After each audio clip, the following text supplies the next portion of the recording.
Knock, knock. Hello, my name is Megan Burgess. I'm a family nurse practitioner student with United States University. Washing my hands while we talk. Can I have your first and last name? Lee Bruges. And when's your birthday? January 23rd, 1987. Okay, and are you the same person who gave me written consent for this video to be recorded and uploaded to YouTube, listed as unlisted for my professor to view? Yes. Do I have your verbal consent as well? Yes. Okay, so the purpose of this is going to be a mock head to toe physical exam. Any abnormal findings that I find will be up to you to bring to your primary care provider to have evaluated. You Okay. understand that? Yep. Okay. And I attest that I am going to adhere to the United States University Student Code of Conduct. I'm not using any outside assistance for the purposes of this head to toe assessment. And I'm going to do a room scan here. First, let me scan my ears. Got nothing in there. Nothing helping me in there. And then room scan. So I'll start with my tools. These are going to be my smells. Here's my Snellen chart. And I'm not using a brain dump sheet. That's my dog food that I put my camera on.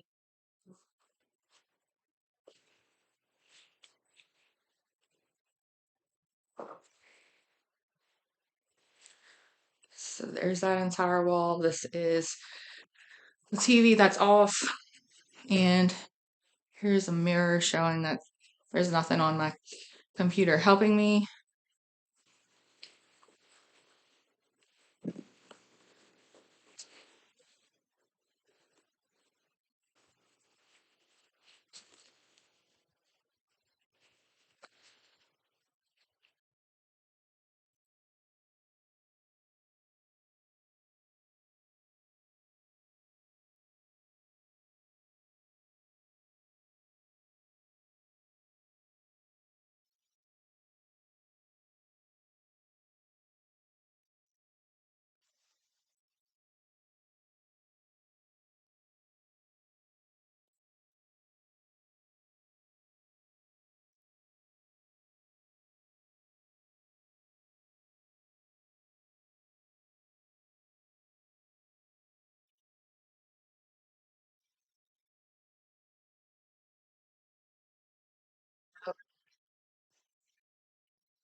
Let me set that in a good spot.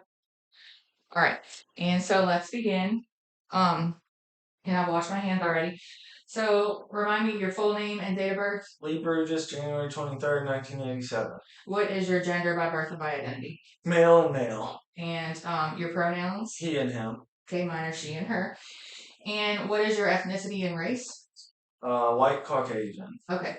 So, and then your birthday, 1/23/87. And how old does that make you? 36 years old. Okay.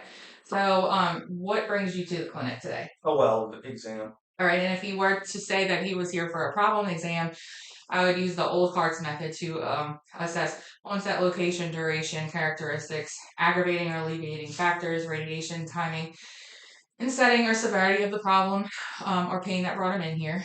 And so you're here for a well exam. I'm going to just go over some body systems and ask you about your past medical history. How would you describe your overall health? Good. Okay, when was your last wellness exam? Back in November of 2022. Did they do any labs or have any abnormal findings at the time? No. If yes, then I would ask what were the abnormal findings? Did they diagnose them with anything and how they're being treated? Do you take any medications or supplements or vitamins? No. And if he said yes, I would ask for the names, the route, dose, frequency, last dose, what they're being used for, and if they are controlling the problem. Are you allergic to any medicines? No. All right, and if he said yes, I would ask what his reactions were. Have you ever had any surgeries before? No, I haven't. If he said yes, I would ask what surgeries, month and date, month and year, and if there were any surgical or anesthetic complications. Have you had any notable past injuries or illnesses or traumas or hospitalizations? No. And if so, I would ask what and if there are any, what, when, and if there are any lasting effects. Are you up to date on your immunizations? Yes. When was your last flu shot? It was in October of 2023. Okay, that's great. That's this year. I need to educate that he needs to get them yearly. Have you ever had any communicable diseases, transmissible like HIV, AIDS, tuberculosis, hepatitis, anything like that? No. Um, have you ever had any psychiatric problems, depression, anxiety, PTSD, bipolar, schizophrenia? Nope. No psychiatric hospitalizations in the past? Nope. And if he said yes, I'd ask when and what were his diagnoses, how they're being treated. If he was a female, I would ask questions about his last menstrual period, characteristics, regularity, menopause, things like that. Are you doing breast and testicular self exams? Yes. How often? Monthly. That's appropriate. So females need to be doing breast self exams as well as males. If he was a female, I would ask questions about his last mammogram or pap smear per the American College of Gynecology recommendations. Are you sexually active? Yes. How many partners do you have? One, my wife. Do you do vaginal sex or what kind of sex do you? Vaginal. And any history of STIs or sexually transmitted infections? No. Are y'all using any protection? No. Are you planning for pregnancy at this time? No. Okay. So I'm going to move on to his family history now. Do you have any children? No. Any siblings? Yes. How many? Oh, one sister. How old is she? She's 35 years old. Does she have any medical problems? No. Are your parents still with us? Yes. How old are they? They are 67 and 70 years old. Do they have any medical problems? No. Is your mom's parents alive? No, they both passed away. How old were they when they died? They were 91 and 93 years old. Did they have any medical problems? What did they die of? Old age. What about your dad's parents? Are they living? No, they're both gone. When did they die? At, Or how old? at 89 and 93 years old. What did they die from? Old age. So no medical problems there? No. Okay, so, and you don't have any children, so for the family members that I just mentioned, I'm going to ask some deeper questions about specific body systems to make sure there's nothing that we missed. So, neurologically, did anybody have any history of migraines, strokes, or seizures? No. For head, eyes, ears, nose, and throat, did anybody have any glaucoma, cataracts, hearing loss, hearing aids, deafness, sinus problems, headaches? No. For neurological HbA1c, for endocrine, did anybody have any history of thyroid problems or diabetes? No. Any cancer problems like prostate, colon, breast, or ovarian cancer, or any other kind? Heart problems like coronary artery disease, high blood pressure, or high cholesterol? Nope. Respiratory problems, asthma, COPD? Nope. GI problems like celiac disease, Crohn's disease, ulcerative colitis? Nope. GU problems like renal failure, kidney stones, difficulty with the renal system? Nope. Any obesity in your family? Nope. Any substance abuse in your family? Nope. Musculoskeletal problems like osteoarthritis or osteoporosis? No. Any bleeding disorders like von Willebrand's or hemophilia? Nope. Any overall genetic conditions like sickle cell or congenital heart defects? Nope. I said substance abuse. Any psychiatric illnesses, depression, anxiety, bipolar, schizophrenia, or suicidal attempts? Nope. Okay, and then any allergy issues to foods, drugs, environmental agents, or hay fever or anything? Mm-mm. All right, so after his family history, I'm going to ask you some questions about your social history. So, where were you born? What country? America. Do you live there currently? Yes. What state and city do you live in? Hammond, Louisiana. Do you live in a house or an apartment? A house. Is it in a safe neighborhood? Yes. And are you married? Yes. Do you have any history of domestic violence or abuse in the home? No. Do you have any emotional stressors right now? Or any stressors of any kind? No. About how many hours of sleep do you get every night? 8 hours. You feel like that's enough? You feel rested? Yes. What is your occupation? I work in an oil refinery. About how many hours per week? About 40. Okay. And have you ever been in the military? Yes. I was in the Army for 5 years. Okay. Well, thank you for your service. Have you had any issues, any lasting psychiatric issues from that? Have you ever felt depressed or anxious or anything? Nope. All right.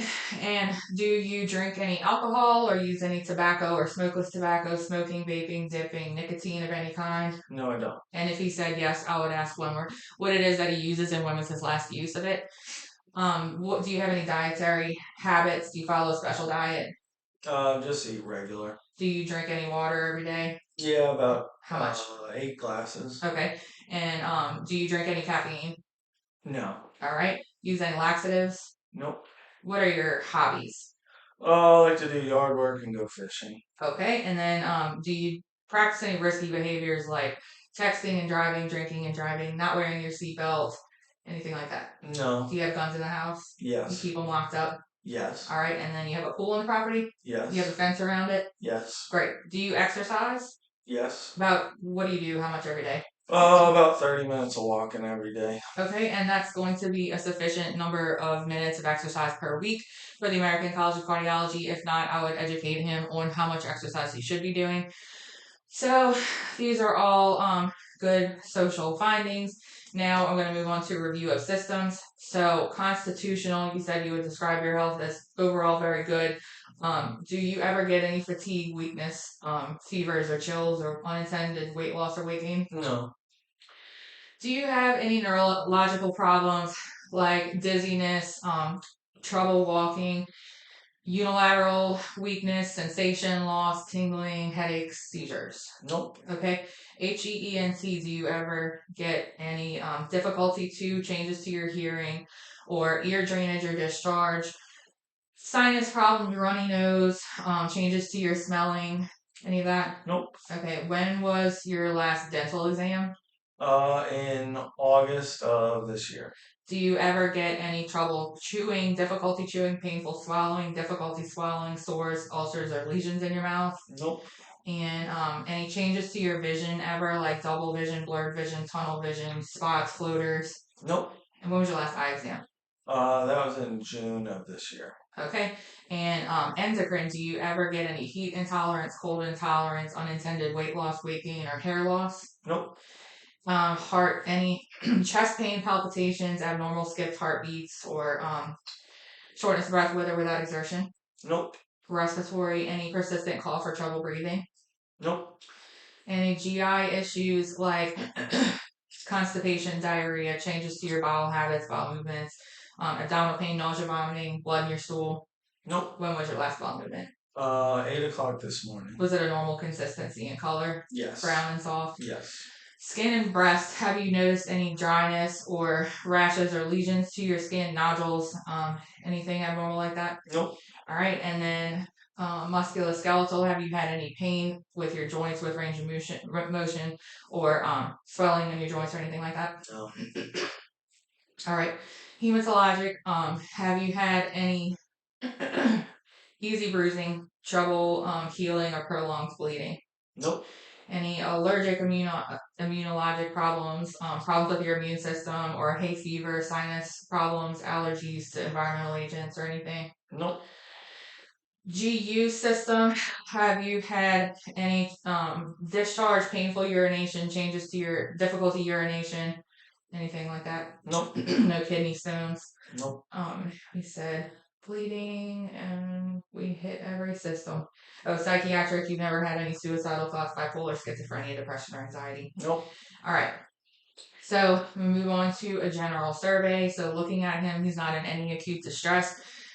His breathing is easy, unlabored. His affect is good, positive mood, and he appears to be a good, reliable historian.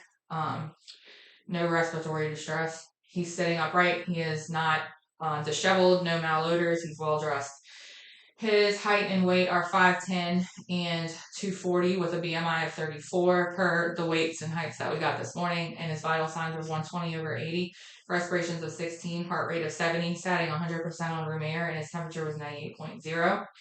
So I've already washed my hands. I'm going to move on to a physical exam of his skin, hair, and nails. I'm inspecting the skin on his whole body for dryness, moisture, rashes, lesions, color, erythema, any pallor, cyanosis, and jaundice or redness or anything like that. And his color and everything looks normal. Don't see any suspicious dryness, lesions, skin looks moist. I'm then going to inspect his skin for appearance, mobility, and turgor. So good skin, turgor, brisk. There's no tinting. No signs of dehydration. I'm looking at capillary refill. So in all his fingers, his capillary refill is less than 3, which is normal.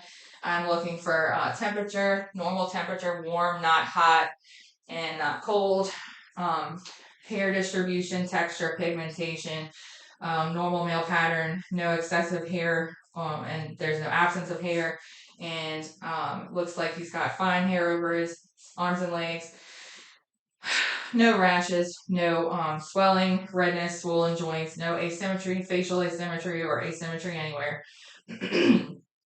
Then I'm looking all over his arms and legs for suspicious nodules, vascular, purpura, nevi, lesions, pustules, macules, papules, vesicles, anything abnormal. And if I saw anything or mole, I would ask about the ABCDE details, which is abnormal asymmetry, borders, color, diameter over 6 millimeters in evolution, to help me further evaluate the nodule or lesion that I found.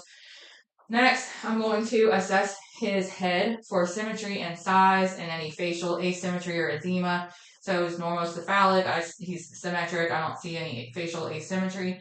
I'm going to palpate his scalp for depressions, hematomas, palpate the texture of his skin, texture of his hair. It's fine, normally distributed over the whole scalp, no patterns of hair loss. Then I'm going to palpate his temporal arteries. They are +2, no thrills, no bounding. I'm going to palpate his frontal and maxillary sinuses for tenderness. Is there any tenderness? Nope. Open and close your mouth, palpating the TMJ joint. Was there any tenderness there? Nope. And then open your jaw against my resistance. Close your jaw and then move it side to side. Your jaw. Like that. All right, so that brings me to the trigeminal nerve 5. So jaw movement is part of assessing that. Also, sharp versus dull sensation to the face. So I'm going to assess, close your eyes, 3 spots on his face. Tell me if you feel sharp or dull. Sharp. Dull. Sharp. Dull. Dull. Sharp. Okay, and so his sensation's intact. So trigeminal nerve 5 is intact. I'm going to assess, and we did the jaw part of that. So then I'm going to assess facial nerve 7. So make an excited face, raise your eyebrows, and then make a mad face and puff out your cheeks. So top and bottom portions of his face are symmetric. So facial cranial nerve 7 is intact. Then I am going to inspect his eyelids. Inspecting for eyelashes, I'm looking for redness, swelling, blepharitis, exophthalmos, entropion, ectropion, ptosis. I don't see any of that. And I'm going to also inspect his conjunctiva. It should be pink, not pale, not red. And then when you look up and all around, I'm assessing sclera. It's white, slightly vascularized, not overly vascularized, not yellow. And I'm going to assess your cornea and your lens, your pupils and your iris. Everything illuminates with no opacities, and irises illuminate fully on both sides. I'm going to assess your pupil reflex directly on the left. Pupils go from 5 millimeters to 3 millimeters, which is normal. And then consensually, the right eye also constricts at the same time. Assess direct reflex on the right. Pupils go from 5 to 3, which is normal. And then on the left, consensually, his pupils constrict as well. And then accommodation. So look at the pen and then look at the wall. So when he focuses on the wall, his eyes dilate, which is normal. When he moves back to look at the pen, his pupils constrict, which is a normal accommodation finding. And that was part of oculomotor. And then cranial nerve 3. Then I'm going to do cranial nerve 2, optic nerve, and this is the Snellen chart. We're going to do visual acuity. So with your right eye covered, do you have any glasses or contacts? No. So what's the lowest line you can read with your left eye? CFDHJ. Okay, and I'm at 6 feet away. If this was on the wall, he'd be at 20 feet away, by the way, but it's handheld. So, all right, so you covered the right eye. That was the left eye. We're 20, 25 in the left eye, uncorrected. With the right eye, what's the lowest line? CFDHJ. In the right eye, he's 20, 25 uncorrected, and with both eyes? CFDHJ. With both eyes, he's 20, 25 uncorrected, so those are normal findings. I'm going to do a fundoscopic exam now, and with my ophthalmoscope, I'm going to come over here and turn it on. I'm going to brace for safety. I'm going to move in with my left eye, look at his left eye, and immediately I can see a red reflex moving in at a 15-degree angle. I see his optic disc, and it's got sharp borders. I see the disc to cup ratio is 3 to 1, and that's a normal finding. I've visualized his macula and his fovea, and all his vessels are overlapping normally. There was no AV nicking, cotton wool spots, or retinal hemorrhages. Moving over to the right eye with my right hand, I will look this way, please. Brace myself for safety again. Moving in, I see the red reflex immediately, and then getting closer, I can visualize the optic disc. It's got sharp borders, and I saw his macula, his fovea. I saw normal AV crossings, no AV nicking, no cotton wool spots, and the cup to disc ratio was 1 to 3. So, optic nerve is intact. That's cranial nerve 2. Next thing I'm going to move on to is looking at his ears. I'm going to visually assess each ear for any inflammation, redness, drainage, or obstructions. I'm going to palpate the tragus, the external auricle, and the mastoid bone on the left and the right side for tenderness before I go in with a device to hurt him and look in his ear. Then can you kind of face this way so I can get behind you? I'm going to come over here and whisper a word. Tell me what I'm whispering. Baseball. Baseball. Football. Okay, so he was able to clearly hear me whispering on either side. We're assessing vestibular, cochlear, or acoustic cranial nerve 8. Now we're going to do Weber test, putting this on his midline forehead. Where do you hear it? Both sides equally. Equally? Okay. And that's normal. So then I'll put it on his left mastoid bone. Tell me when you stop hearing it. Now. Do you still hear it? Yes. So air conduction is greater than bone conduction. On the left, that's a normal finding. Tell me when you stop hearing it. Now. Do you still hear it? Yes. So air conduction is also longer than bone conduction on the right. That's a normal finding. Now I'm going to do a otoscopic exam in his ear. I'm assessing the ear canals for any exudate, drainage, patency, any buildup of cerumen. I'm bracing myself for safety, pulling up and out on his auricle, and I'm looking at its patent, not erythematic, no edema, no cerumen. I can visualize his tympanic membrane. It's pearly gray, non-bulging, no effusion. I saw the malleus and the umbo, and the cone of light in the left ear here was 7 o'clock. And then I'm going to come to the right ear, same thing. Brace myself for safety here, pull up and out on his auricle, and I'm looking at his canal. It's non-erythematic, non-edematic. There's no cerumen buildup. Patent, I can see his tympanic membrane. It's pearly gray, non-bulging, no effusions, it's intact. And cone of light in the right was at 5 o'clock. So that concludes the ears. Next, I'm going to inspect his nose. So externally, looking for symmetry, deformity, deviations, drainage. There's none of that. Can you occlude your right nostril, breathe in and out, and then occlude your left nostril, breathe in and out. So both nares are patent. I'm going to look in his nares to assess the turbinates. I'm bracing myself for safety as usual. Assessing the turbinates. So they are moist. There's no exudate. There's no drainage, no deviation in his septum, and his nares are patent. I'm going to come over and do the same thing in the right side. Look towards me so they can see me. All right, bracing for safety here. And I'm looking at in this nair, there's no swelling, pink, moist, turbinates, no drainage, no exudate, no nasal polyps, ulcerations, anything like that. And everything looks intact. So now close your eyes, close your right nostril, and smell this. What do you smell? Peanut butter. All right, that's correct. And then let me open this. With your right nostril, what do you smell? Vinegar. Okay, so those are correct. Identifications. So olfactory cranial nerve 1 is intact. That is his nose. I'm going to move on to the mouth. So I'm inspecting his lips for any cracked, looking for color, pink, moist, looking at his teeth for the presence of teeth. They're white, no core dentition noted. His gums, and they're not red, they're not hypertrophied, and there's no receding of the gum lines. Looking at the buccal mucosa, and stick out your tongue and say ah. Tongue is midline, normal texture, normal color. I see papillae, there's no white or black fuzz. And when you say ah, again, stick out. I looked at his soft palate, his hard palate, posterior pharynx, and his uvula.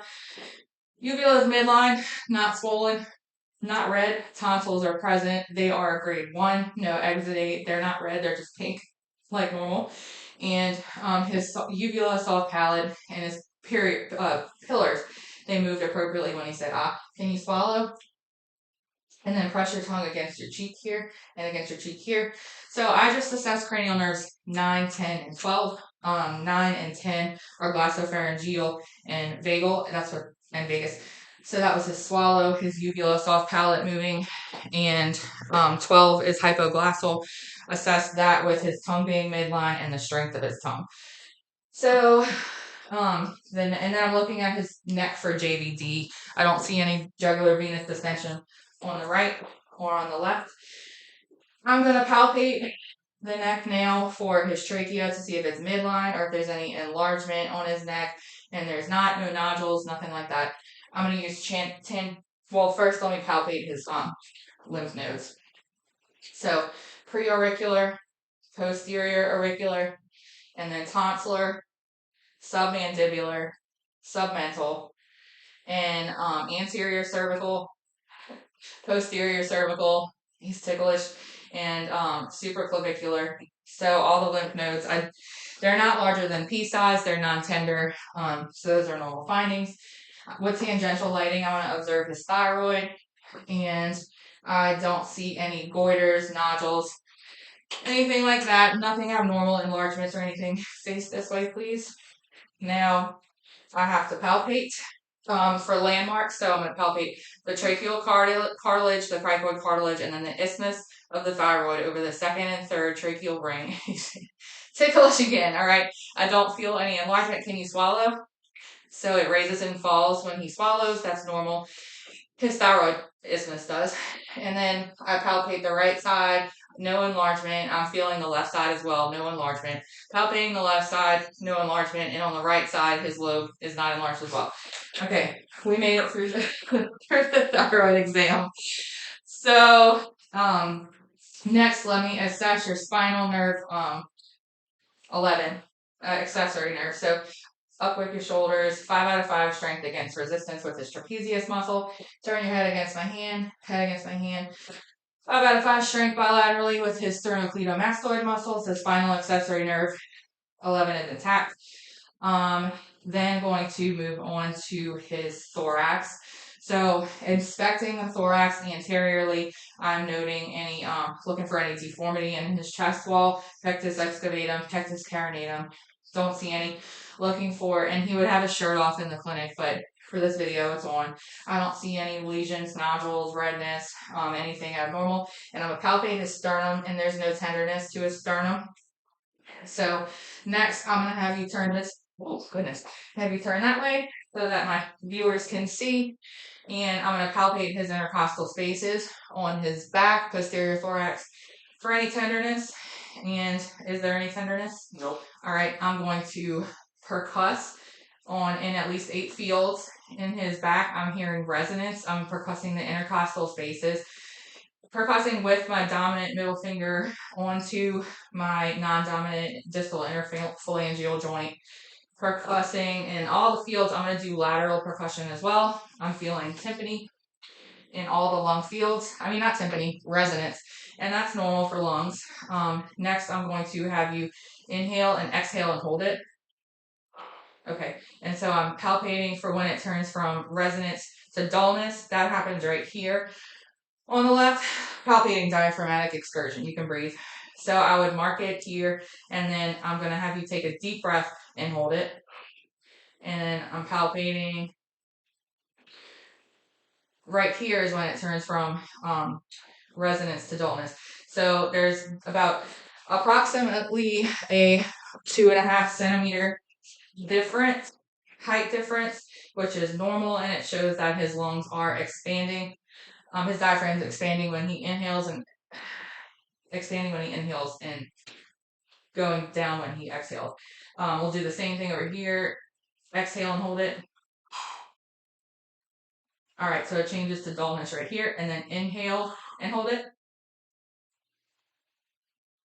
All right, so it's here, and that's a 2.5 centimeter difference, which is normal. That's good. Let's do respiratory excursion. So I'm gonna put my hands together like this with my thumbs at the level of his 10th intercostal space in the middle, and take a deep breath. When he takes a deep breath and then lets it out, my hands move outward and inward symmetrically, which shows symmetric chest expansion. Then going to palpate for tactile extremities. So say 99. 99, 99, 99, 99, 99. All right, palpating for vibrations. Say 99, 99, 99. there's equal vibrations to both hands when he does that. That shows there's no pneumonia or consolidation. And I'm gonna auscultate in at least 8 lung fields. Take a deep breath. His lung sounds are present. They are clear. There's no wheezes, crackles, rhonchi, and no abnormal sound, and they're present in all lobes posteriorly.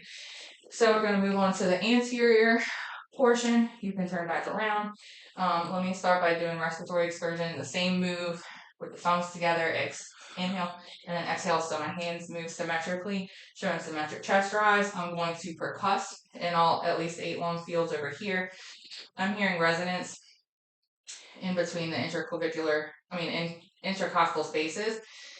And I'm going to do laterally as well. Resonance, that's normal. Then going to do the tactile firmness, say 99. 99, 99, 99, 99, 99, 99, 99. Okay, so equal vibrations. Bilaterally, when we palpate his intercostal spaces for any tenderness. His respiratory rate and rhythm are normal, regular, unlabored. I see symmetric chest rise, no respiratory distress. Inhale and exhale for me. Okay. Auscultating in all the lung fields anteriorly. His breath sounds are present, and there are no wheezes, no adventitious breath sounds, no crackles, no rhonchi, nothing abnormal. So that is the thorax exam. Now I'm going to do cardiovascular. So I'm assessing his chest and his abdominal aorta for any lifts, heaves, bounding, any precordial pulsations. There's none of that. I'm going to palpate the 5 areas that I would auscultate. First is aortic area over here, and it is the second intercostal space, right sternal border. Then this is the pulmonic second intercostal space, left sternal border, Erb's point third intercostal space, left sternal border, tricuspid, which is fourth intercostal space, left sternal border, and mitral area or point of maximal impulse is fifth intercostal space, mid-clavicular line, apical area. So I didn't palpate any thrills, no heaves, lifts, bounding, or anything like that. While I have you, I'll palpate your carotid arteries. So palpate them one at a time. The left has no bounding, no thrills, it's +2. The right has no bounding, no thrills, it's +2. I'm going to, and I don't remember if I palpated your abdominal aorta, but there's no thrills or turbulence. Palpated there, and I'm going to auscultate your carotid arteries with the diaphragm and the bell, not hearing any bruits, hearing a regular rate and rhythm, normal uptick. Okay, and then I'm going to auscultate your the 5 auscultatory areas, so aortic with the diaphragm and the bell, and then pulmonic with the diaphragm and the bell, Erb's point with the bell and the diaphragm, tricuspid, diaphragm, bell, apical with the diaphragm and the bell, and aortic with the diaphragm and the bell. So normal S1, S2 sounds, no S3, no gallops, murmurs, or anything abnormal. I'm going to have you lay back, please, and I'll auscultate one more time with him laying. So diaphragm and the bell to the aortic area, normal heart sounds, diaphragm in the bell to the pulmonic area, normal heart sounds, Erb's point, third intercostal space, left sternal border, diaphragm in the bell, tricuspid, fourth intercostal space, left sternal border, mitral or apical, fifth intercostal space, midclavicular line, diaphragm in the bell, no abnormal heart sounds. And when I palpated over here, the apical impulse, the point of maximal impulse, it was a brisk tapping, and the diameter that I felt the impulse was less than 3 centimeters, which is normal. So that's cardiac. I'm now going to move on to abdominal. So assuming his shirt was off, I would assess his skin for color, striae, any pulsations, hernias, contour, and it needs to be white. Then I'm going to his skin, white, pink, not yellow, no jaundice, no hernias. But I'll auscultate in all 4 quadrants for vowel sounds. Normal active vowel sounds between 5 and 34 a minute. That's normal. I'm then going to percuss in all 4 quadrants. I'm percussing tympani mainly, with maybe some scattered areas of dullness, but tympani resounds, which is normal. Percuss his liver span. So when I go from resonance to dullness, which is right here, I'm going to mark it. And when I go from tympani to dullness, that's here, I would mark it. And with my ruler, I note that that is 6 centimeters in height, which is normal, because 6 to 12 is the normal height of the liver. I'm going to percuss for splenic dullness, so the 6th intercostal space, anterior clavicular line, before he inhales and while you inhale and hold it. So it's tympanic for both. That's normal because you shouldn't feel the spleen or have any dullness. I'm going to palpate lightly in all 4 quadrants and then deeply in all 4 quadrants. Palpating for the kidney. I cannot palpate it. That's normal. It's not enlarged. Palpating for his liver. I do feel his liver border. It's smooth, no nodules, non-tender. Palpating the abdominal aorta with both hands and with one hand. It is about 3 centimeters in width. That's normal, no bounding, no frills. The spleen, I cannot palpate that, but and that's a normal finding because the spleen's not enlarged. And I would palpate his femoral pulses, no frills. I'm gonna palpate, and no heaves, no lifts or anything. They're +2. Palpating his inguinal lymph nodes, sorry. And then let me auscultate the femoral arteries as well with the bell and the diaphragm. Bell and the diaphragm, so both the right and the left have no bruits. Auscultating the abdominal aorta with the bell and the diaphragm, no turbulence, no bruits. The renal arteries with the bell and the diaphragm, no bruits, no turbulence. The iliac arteries with the bell and the diaphragm, no turbulence, no bruits there either. So then sit up and face that way, please. I'm going to do costovertebral angle tenderness percussion, and you tender there, so there's no nephritis. Now I'm going to move on to his spine. So stand up, please.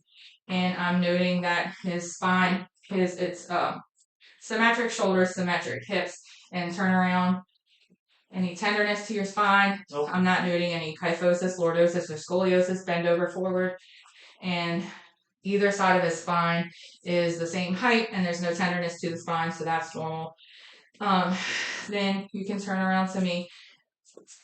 Let's well, you face this way. So with your back kind of like twist over to look over your shoulder, and then the other direction, and then you bent forward. Let's extend back, and then with your head look to your right, and then put your ear to your right shoulder, and then look to your left, put your ear to your left shoulder, and then extend your neck and flex your neck. So normal range of motion to his spine and his cervical and lumbar and thoracic spine. You can sit down.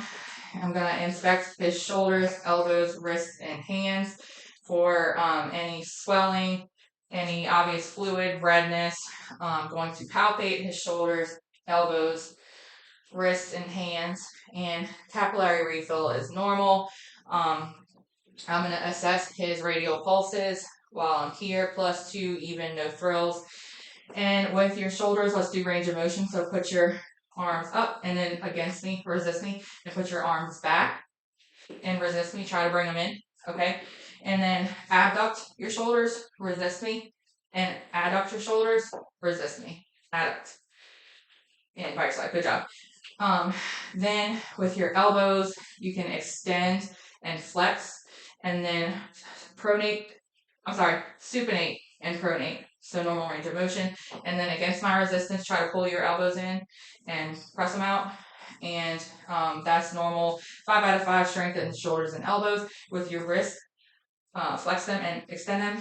Flex and extend. And then do that against my resistance, abduct, and against my resistance, abduct, and adduct against my resistance. Perfect. And with your fingers, extend and flex them, and then abduct against my resistance, adduct against my resistance, and then pull up on your fingers, down. So normal wrist and finger range of motion. I'm going to do a quick sharp to dull test on his upper extremities. So close your eyes, tell me if you feel sharp or dull. Sharp, dull, dull, sharp, dull, sharp. Okay, normal findings there. And I'm going to assess his reflexes up here. So I'll support his arm and test the tricep reflex, and then I'll do the bicep reflex. So normal +2 reflexes, brachioradialis reflex, normal +2. Let's do the tricep over here. Normal reflex, +2 reflex, brachial, normal, and then the brachioradialis, normal findings there. And then I'm going to palpate the epitrochlear and axillary lymph nodes over here. Epitrochlear, lymph nodes, and axillary is ticklish again. So now let's assess the hips, knees, ankles, feet, and toes. I don't see any deformities, dislocations, no swelling, no redness. Palpate the hips, anterior, posterior, superior iliac spine, the kneecaps. I'm going to palpate pulses, popliteal. They are +2, regular, no bounding, no frills. The lateral and medial malleolus, ankles, the calcaneus, no tenderness, no plantar fasciitis. And then his toes, there's no tenderness, heat, swelling to any of that, warm, dry skin. Then for your hips, let's abduct them against my resistance and adduct them against my resistance.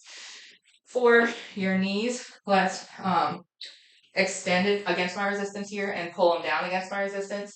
So quadriceps and hamstring strength on the right is intact. Extend against my resistance, flex against my resistance. So 5 out of 5 strength bilaterally here in his knees. With your ankles, let's extend, and then against my resistance and flex against my resistance. And with your toes over here, and then with your ankles go out like this, so invert and then evert. Toes go up with them against my resistance, press them down against my resistance, and then fan them out against my resistance, and then bring them in against my resistance. So normal findings there. And this knee, I'm not sure if we did it already, but kick it out against my resistance, pull it in against my resistance. So ankle, pull it up against my resistance, press down against my resistance, and then abduct or evert and invert with the ankle, so that's normal. And then pull your toes up against my resistance, press them down against my resistance, fan them out to abduct against my resistance and adduct against it. Normal. I feel posterior tibial pulses bilaterally, they're +2, no thrills, they're regular. And dorsalis pedis pulses, same finding. Do sharp versus dull. Oh, here it is. Right. So sharp or dull? Sharp, dull, dull, sharp, dull, sharp. Okay, and then I'm going to assess the patellar reflex on the left, normal +2. On the right, normal +2. Achilles reflex, normal +2 on the right. On the left, normal +2. And the Babinski, his toes should curl, not flare. So it's intact on the left, intact on the right. And you can stand up, please. And so with your hips, just move in like this with them, and then out, and then in like this, out. Okay. And so felt your pulses, did the reflexes. So now I would like you to go to that corner of the room and just walk towards me normally. So normal, steady gait. We're assessing the cerebellum. No loss of balance, no ataxia. And then go back to that side of the room and walk with your feet to your toes towards me. toes to heels, and it's a tandem walk, no loss of balance, steady gait. That's good. And then stand right there with your feet together. Hold the pizza box out, close your eyes. And we're doing the Romberg test, or also assessing for pronator drift. So I'm going to even push down on his arms. He's got 5 out of 5 strength bilaterally. When I stop pressing down, they pop right back up. They're strong. There's no pronator drift. He's not swaying. He's not losing his balance. And so that's a normal finding there. After that, let me take just a minute, make sure I didn't miss anything. For respiratory, I don't think I said the AP transverse ratio, but when you're assessing a patient head on, the transverse ratio should be 2 times the anterior to posterior ratio. So double what the anterior to posterior ratio is. That's normal. So 2 to 1. I think that's everything. So thank you very much.